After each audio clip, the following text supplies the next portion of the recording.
I get it, you're standing in the shop, looking at a bunch of gantry cranes and wondering if any of them are really going to solve the problems you've been juggling all week. You don't want to drop a few $100 on something that will sit idle because it's too big, too clunky, or just not right for the way you actually lift and move parts. And you're probably asking yourself if the extra features you see on the spec sheet actually translate into real-world savings on time and headaches. Link is in the description if you want to check the product details on Amazon. So let's walk through the Vestil AHS 21014 steel adjustable height gantry crane and see whether it lives up to the hype or ends up being another piece of equipment you keep covered in dust. First off, the big selling point here is the 2,000-pound capacity combined with a 10-foot span and a maximum usable height of 14 feet. That sounds like a lot, and it is, especially if you're running a small fabrication shop, an automotive body shop, or even a hobbyist garage that occasionally needs to lift engine blocks, large steel plates, or palletized loads.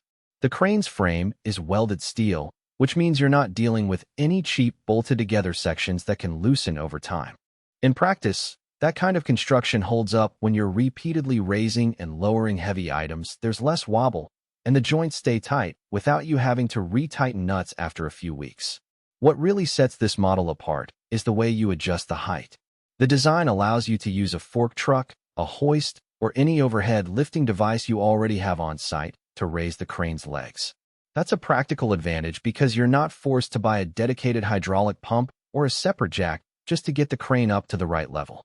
In a typical day, you might start with the crane on the floor, roll it over to a workbench, then lift the legs to align the hook with a conveyor belt that's a few feet above ground.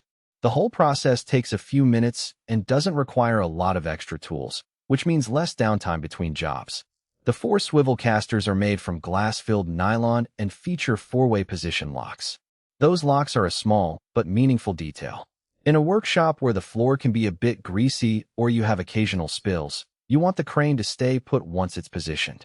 The nylon material also means the wheels won't scuff painted concrete or damage a shop floor's epoxy coating. In my experience, those casters roll smoothly enough to move a 2,000-pound load a short distance without a lot of effort. But once you lock them, the crane holds steady even when you're pulling a load sideways with a chain or a hoist. Now, who should actually consider buying this crane? If you regularly handle loads that hover around the 1,500 to 2,000 pound mark, and you need a piece of equipment that can be moved around the shop floor without a permanent foundation, this is a solid match. It's also a good fit if you already have a fork truck or a standard overhead hoist, because you can leverage that existing gear to adjust the height. Small manufacturers that need to lift heavy components onto workstations, or repair shops that need to service large machinery, will find the adjustable height especially useful because they can line up the hook exactly where they need it without building a custom rig.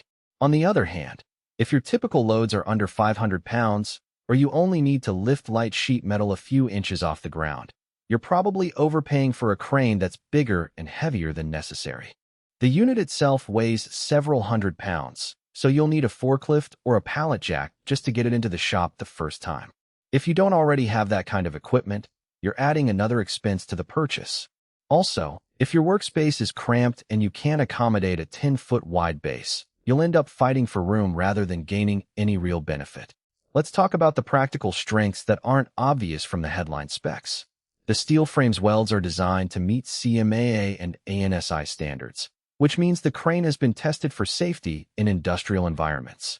That compliance isn't just a piece of paperwork, it translates into confidence that the crane will hold the load even if you're a little off-center with your hook placement.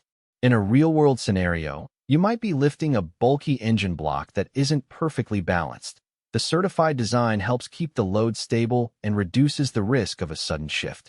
Another advantage is the modular nature of the height adjustment. Because you can use any standard fork truck, you can lift the crane to a height that matches the exact working plane of the task at hand, whether that's a workbench, a mezzanine level, or a high bay area. That flexibility can save you from